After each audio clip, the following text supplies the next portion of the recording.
English Test. Practice Test 3. Listening Test.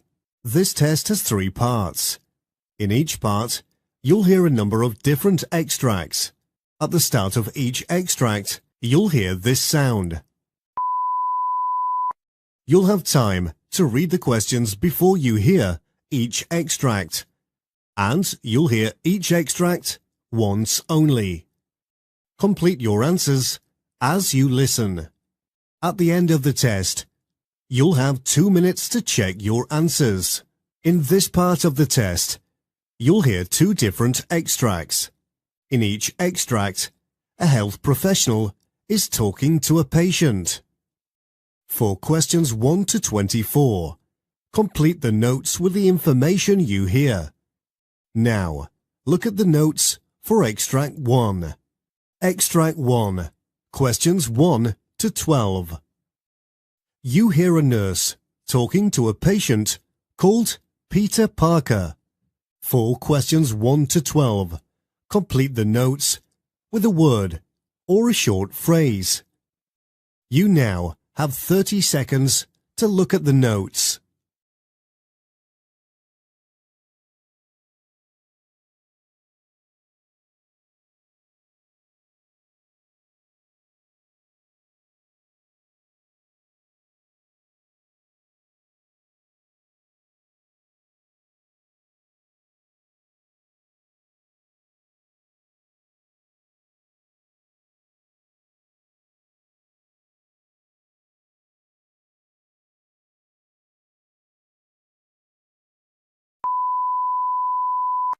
Come on in, Peter. I've asked your tutor to wait outside for a bit, so that the 2 of us can have a real chat about what's happened. I hope that's okay. That's fine. Mr. Engelman's just being a worrywart. I already told him that I'm fine. I just hurt myself is all. Look. Oh, wow. Peter, that's a nasty bruise. How did you manage that? It's more than a bruise, nurse. I had an x-ray earlier, and the doctor said that my arm is broken. Oh dear, how did you manage that? Have you ever seen any of the Spider Guy movies? Sure. Well, in the second one, about halfway through, there's this one scene where he hangs off of the Empire State Building when he's being chased by Lido. Well, I share a room with my little brothers, Prentice and Polly. Prentice was Lido. Polly was a cop, and I was Spider Guy. Anyway, at around 7 a.m. this morning, I jumped onto my bunk bed trying to swing off of it into Prentice and Polly's, but missed, fell down, and landed badly on my side. Oh no. That's not the worst part, nurse. I have a real stinging pain on my left elbow, and it's not just this bruise. My thigh's got a nasty one on the same side as well. Well, I guess you and your brothers won't be playing that game again. No, sir. It wasn't even my idea in the first place. But I've learned my lesson. I hope so. So, Dr. Gessens asked me to check the fit on your cast and to make sure that you get a cold compress too. Is that like an ice pack? Yes, it is. It'll slowly get warmer when it adjusts to room temperature, but if you find that that happens and you're still feeling the pain, then you can still get the same sensation by using a frozen bag of peas or something similar from the freezer at home. Okay, thank you. You're welcome. I mean, I can see on your notes that Dr. Gessens already prescribed you with painkillers. Is there anything else I can help you with today, Peter? Nah, unless you know how to make time go faster. I really want to be better. My mom won't let me ride on my bike or skate, and it's such a drag. Why do parents have to be so strict all the time? I know that what I did wasn't the smartest thing I've ever done, but this is a little harsh, don't you think? I don't think your mom's trying to punish you. I mean, what did Dr. Gessens say? He said the same thing, pretty much. I think they're both just worried that the increased physical activity might make your injuries worse.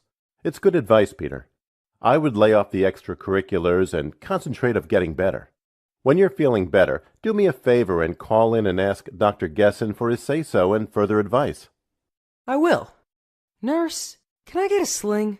Then everyone will know that I'm hurt, and it will look way cooler that way. It's a good idea to rest it, so I'll see what I can do.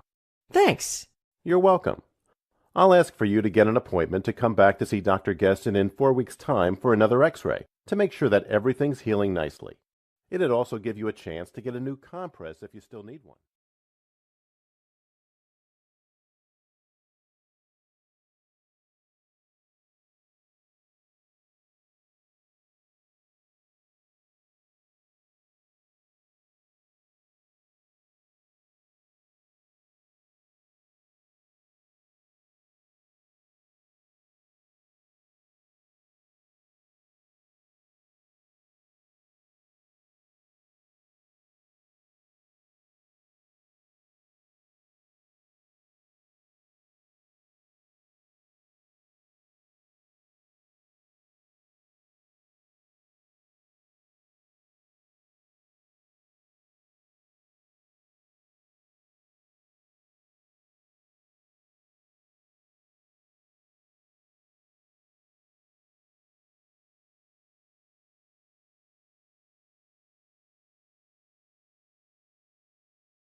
Extract 2.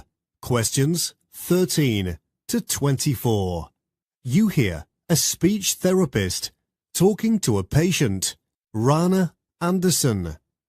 For questions 13 to 24, complete the notes with a word or short phrase. You now have 30 seconds to look at the notes.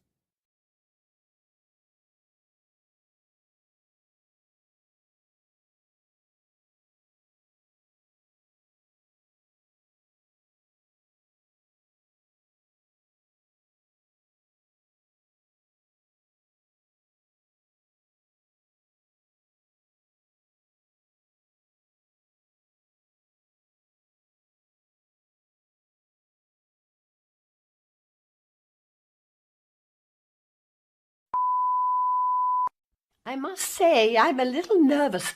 I've not experienced anything like this before, and as a singer-songwriter, I depend on my voice for my livelihood. I don't know how much longer I can feel like this. This choking sensation is bizarre to me. I don't want to be going through this for much longer. It's getting me down. Nobody does, Mrs. Anderson, and we'll get to the bottom of this.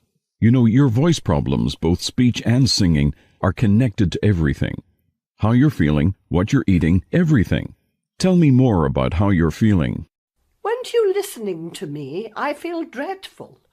I can't do the thing that I've been doing for the majority of my adult life anymore, and it's an awful experience.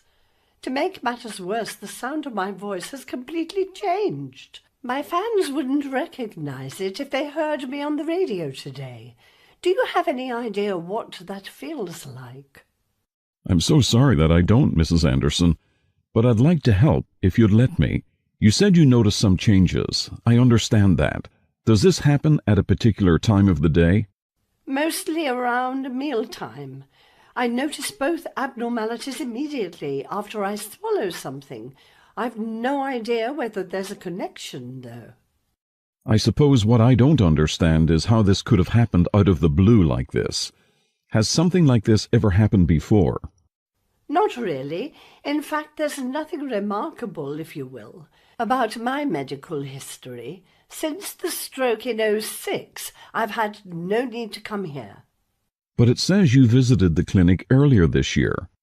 Oh, yes, I had dysphagia, but other than that, nothing else out of the ordinary. I exercise regularly, don't smoke, haven't ever touched a drop of liquor either. Okay. I fear that my social life's going to take a hit. I used to be quite the social butterfly, outings, signings, concerts, even mingled with the locals by attending coffee mornings. Now I'm lucky to even get invited anywhere. I used to be the Rana Anderson. Now my so-called friends walk past me in the street. They don't even invite me walking in the mornings anymore. I feel for you, Mrs. Anderson. Really, I do. Are there any other social events that you feel you can participate in? Does smoking cooking count, I enjoy joining the girls to do a bit of that. That's hardly good for your voice. That's true. Oh, I like prunes. Oh, Yes, sometimes I meet up with friends to try new varieties. Raw, shakes, and cocktails are on the menu. that sounds lovely. I hope you keep doing that. If you don't mind, I'd like to make some observations and run some tests. This requires me to observe you trying this platter here. This one? Oh, wow, everything looks so yummy. I think I'll try a bit of this one here. That's lovely. Now, whilst you're eating, I'd like to watch your breathing pattern to see if there's anything unusual.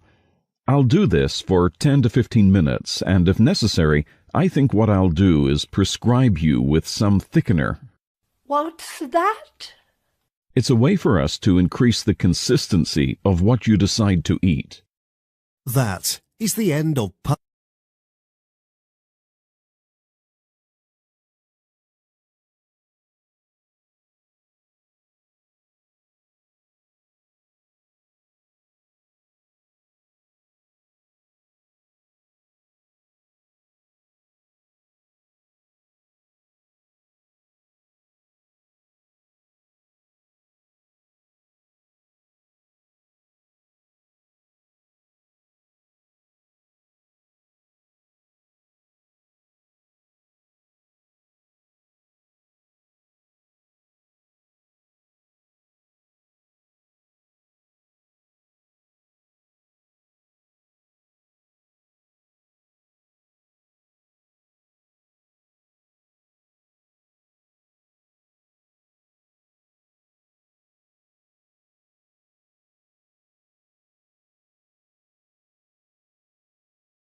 Part B.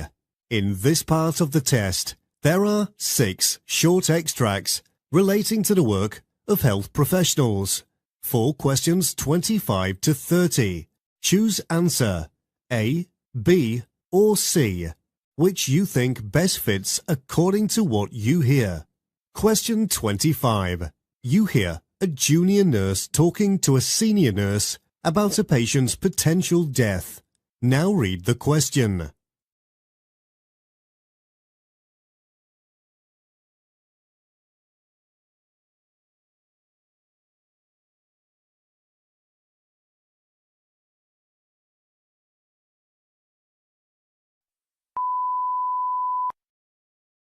Would you listen to my analysis of this patient, please? Yes, I can. Mr. Swain was admitted with a contusion to the rib cage following a motorcycle accident in the early hours of this morning. He was rushed here from the scene in an ambulance and remained unconscious throughout. His vitals are stable with the exception of his blood pressure, which is high. According to the doctor's notes, it's equally likely that the patient will pull through this as it is that they won't make it. As such, we shouldn't be so quick to conclude that the patient is going to die. His next of kin have been contacted and his wife is on her way here as we speak. Does that sound like an accurate summary of this patient's condition based on their notes and this chart? It does. Thank you.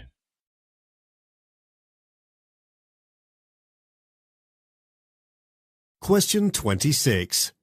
You hear 2 nurses talking about an alcoholic patient. Now read the question.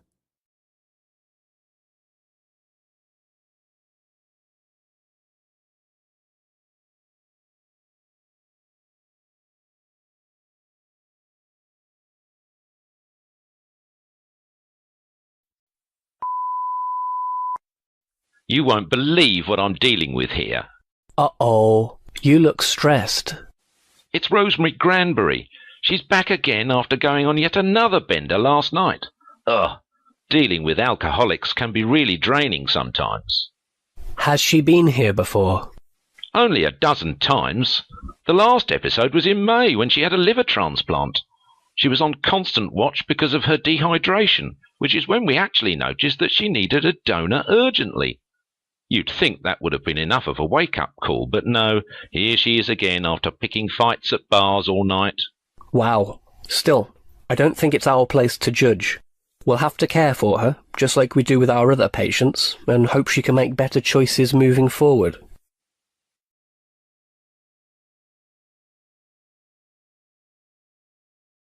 Question 27. You hear two senior members of staff at a hospital talking. Now read the question.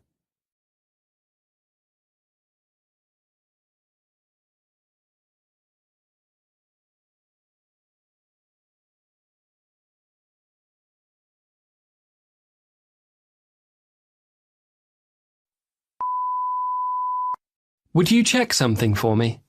Yes, sure. What is it? You can ask me absolutely anything you'd like to, so long as it's not for a bed on this ward, because we're jam-packed like you wouldn't believe. Oh, I'm wondering if there's any space left for just one more patient. You have got to be kidding! Did you not just hear what I said? Seriously, I wish I could help, but I just don't think it's possible. The last I checked, there were 12 patients still waiting to be warded. Your patient's going to have to get to the back of the queue, I'm afraid. I was hoping you wouldn't say that. He's been waiting for 4 hours already. I doubt either him or his already annoyed mother-in-law are going to be too pleased about this news.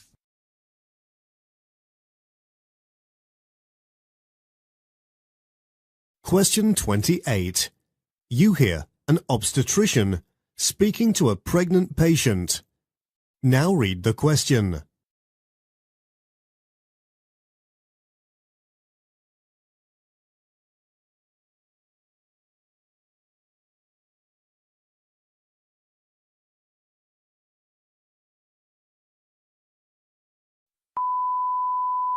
Come on in, Mrs. Fernando.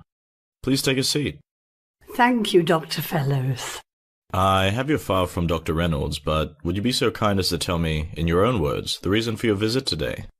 Yes, you know I'm 6 weeks pregnant, and whilst I'm thrilled at the news, I'm absolutely petrified at the thought I'll be a mum again soon. You see, my late husband, Jean, passed away recently, and I don't know if I'm ready to be a single mother. I have a bridge partner called Eric, who's offered to pitch in, but I know he's just being a gent about the whole thing. I doubt he's planned to take up any real sort of paternal obligations.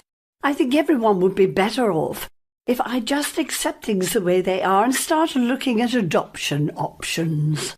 Is that the reason you've booked the consultation today? Would you like me to help you explore that? Yes, I think I would.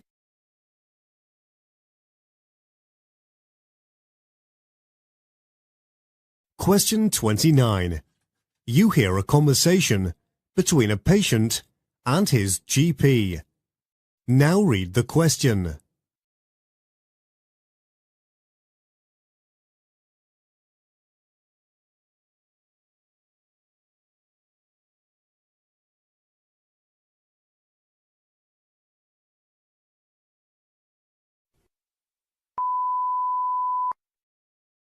I've not seen you in a while. How can I help you today? You mean besides the obvious? Oh, right. Let's take a look. You know, I've not seen full-body injuries like this since my days as a trainee on the wards. Not used to dealing with athletes, then? Not for a while. That looks pretty swollen. You're an athlete, right? Which sport? Soccer. Were you playing when this happened? Yeah, I had a game that didn't end too well. As well as losing 3-0, I managed to hurt myself too. Ordinarily, I wouldn't want to bother you, but I have a nasty feeling that my finger is broken, so I came here to get it checked out. Let's take a look.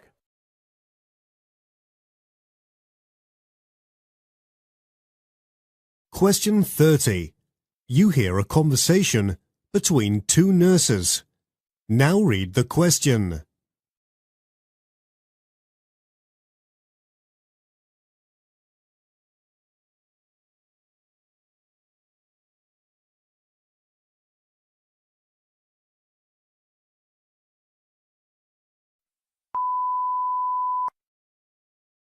Hi there, you must be Lindsay. I'm taking over from you.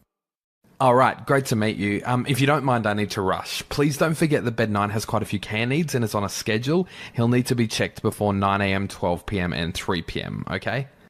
Got it. Any idea what the most urgent needs are? He'll need a saline IV. I just did one for him, so this can be left until noon. Okay. Any medication that I need to be aware of? Yes, he's taking lisinopril BD and will need this topped up at some point in the afternoon. Got it. He's got scans coming up too, right? Yes, he'll need an MRI first thing, so better get ready for that. At 9, right? Yes.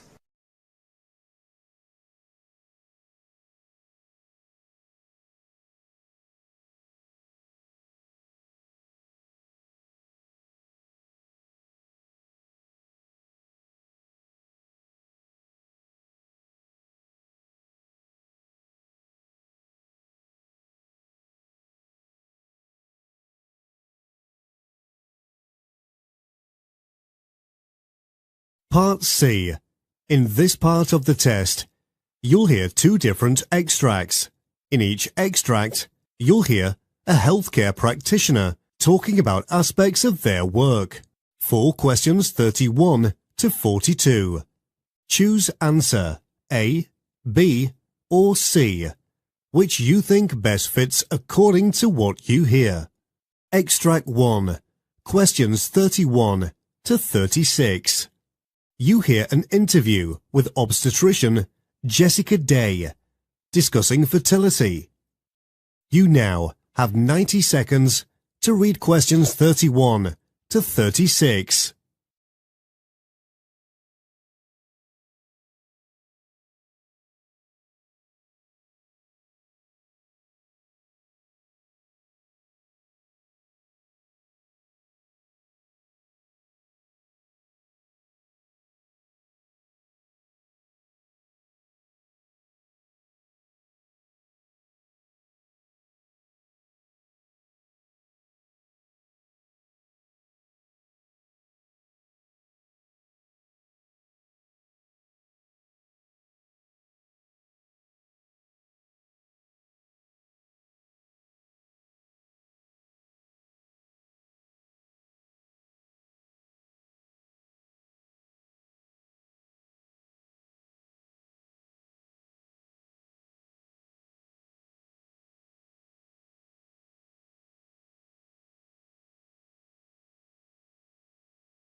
Hello and welcome to the Health Matters podcast. We'll be discussing fertility today with Dr. Jessica Day. Welcome to London, Dr. Day. It's a real pleasure, Ricky. I'm absolutely loving the weather too. For once, it's actually sunny here. So, today we'll be discussing the impact of the biomedical industry on fertility in general, and why more people are turning to tech for the assistance. That's right. You see, the biomedical industry is booming in all parts of the world that have access to advanced technology, such as cancer treatment, medical, surgical treatment using cryotherapy, and laser management during invasive surgical procedures, as well as fertility treatment using frozen ova and ovaries. In general, fertility rates in women worldwide have decreased with the advent of feminist and neo-feminist movements. A lot of women these days who want to have children are opting to do so later in life after they've achieved all their educational and career aspirations. It is because of these women that many fertility treatment technologies are green-lighted. It would appear that in most cases, their viable ova are surgically extracted and kept in nitrogen at temperatures above 200 degrees Celsius for as long as they want, until they are ready. The ova are kept even past menopause for the women who desire starting families a little later in their lives. Furthermore, with the current increase in cancer rates in the world, Many women find themselves contracting the disease and requiring aggressive cancer treatment. Most of the women with cancer who undergo chemotherapy and radiotherapy consider this a preemptive measure, preserves their ovaries that would otherwise be destroyed in the processes of cancer treatment. I see. What would you consider to be the main asset of the fertility clinics, and would you tell us a bit about the research you were involved in recently and its global reception? Sure. Where shall I start? Let's start with talking about how there are other forms of fertility treatments alongside freezing ova and ova donations. Sperm or ova donations, in vitro fertilization, surrogacy, and use of spare embryos, among others. Whilst awareness of these options is increasing, in the United Kingdom, for example, fertility treatment is still not as widespread as in the United States of America and other developed countries. There are countable numbers of fertility clinics that include London's Women's Clinic, Donors First Egg Bank, and London Egg Bank. Some of these clinics are considered to provide international and excellent services to their clients since they employ highly skilled personnel in reproductive health and many years of experience. The fertility clinic is also equipped with modernized required equipment, laboratories, and theaters. They also have high rates of success in all forms of fertility treatment. This is not, however, the only string in the bow of the clinic. London Women's Clinics works together with London Egg Bank in association with Cambridge University, also conduct award-winning research on women's responses and feelings towards fertility treatment, as well as their future fertility plans through ovary grafting. According to a study conducted on ovarian tissue and oocyte cryopreservation in European countries, the results showed that most European countries are embracing the advancing technology of ova cryopreservation. But I hear there were some problems here in the UK that restricts use of fertility treatment somewhat. There was a carve-out for cancer patients, though. What is it about cancer patients that allowed them to be able to bend the rules, so to speak? Well, in the UK, several rules govern fertility treatments, and there should be sound reasons why one should require ova cryopreservation, such as medical conditions like cancer or non-medical conditions, that one must give a valid reason for doing so. The rules are flexing as time passes, and several studies show that soon, many people in the UK will embrace fertility treatment. With regards to cancer patients, however, regulation is less strict. Patients are often given time to decide their future fertility goals and then make a choice on whether they want to have their oocytes preserved or not. In such cases, the government can help in funding the cryopreservation of the oocytes from the cancer patients since it is for medical reasons. For non-medical purposes, the women needing cryopreservation is required to have a certificate by the law, which is renewable after 10 years, and failure to do so, the process is considered illegal. What happens post-fertility treatment, then? The women who preserve their oocytes for non-medical purposes do so to be able to help a couple in future who will be unable to have children, or even a relative like a sister with future fertility problems. After the women have finished their treatment or are ready to have a child, ovarian grafting or transfer of frozen embryos is completed in order to achieve conception.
Extract 2, questions 37 to 42. You hear an interview with hematologist Christine Ford about blood donation. You now have 90 seconds to read questions 37 to 42.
Hello, my name is Dr. Christine Ford. I'm a hematologist on a mission to make giving blood more accessible to the masses. Blood donations and transfusions go hand in hand in most cases. Sufferers of certain conditions like thalassemia, sickle cell disease, and hemophilia, for example, require regular transfusions. In fact, the number of people in the world needing a blood transfusion is increasing. In most countries, blood donations are voluntarily made, and the number of charitable blood donors has increased to 112.5 million people over the years. According to the World Health Organization, most of the blood donated by voluntary donors is given to recipients who are 65 years and above. However, in low-income countries, 65% of the blood donated is transfused in children under the age of 5.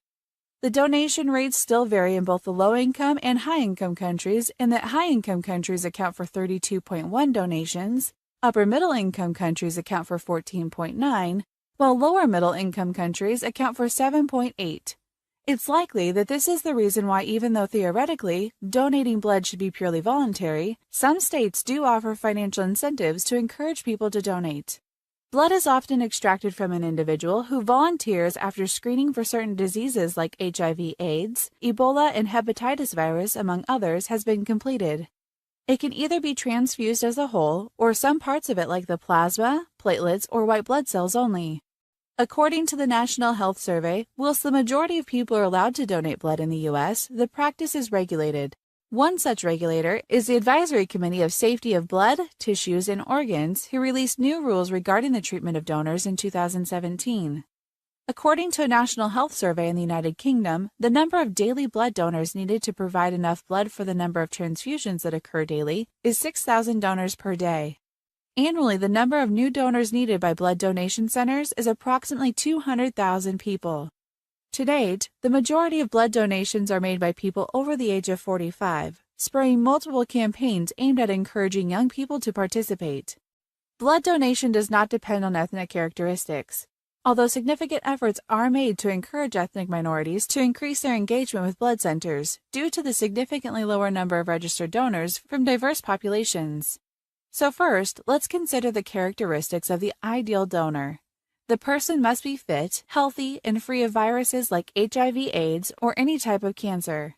Ideally, they would weigh between 7 and 25 stone and would be between 17 and 66 years of age. As an exception, previous donors can be aged up to and over 70 years old if they have given blood within the last 2 years. Assuming the aforementioned criteria is met, there is a preference for male donors over female donors, as their additional average body weight means that they are likely to have suitable iron levels.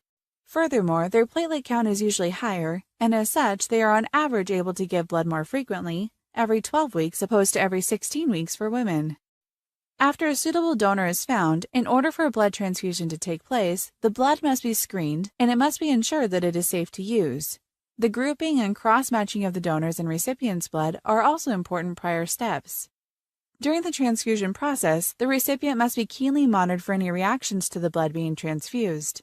In addition, their vital signs like blood pressure, temperature, and pulse rate, among others, should be observed quarter-hourly and documented correctly throughout the whole transfusion process. Part of my mission to demystify the process of becoming a blood donor is speaking to people who have either given blood in the past or have given it serious consideration. Using an anonymous survey, I ask them why they decided to partake in this altruistic and life-saving act. I find that by anonymizing the results, we are able to elicit more candid responses, meaning that the reasons I hear are rather surprising. The majority of people cited reasons such as that the good it does far outweighs the slight discomfort during the procedure, or words to that effect. However, every now and then I'd come across a story about a person who felt that they would have died if it wasn't for their donor and the stranger who made blood available to them. The new lease of life they now have has made them so grateful that they wish to pay the kindness forward to someone else. Regardless of the reasons they gave, it was rather surprising to find that not a single participant cited monetary reward.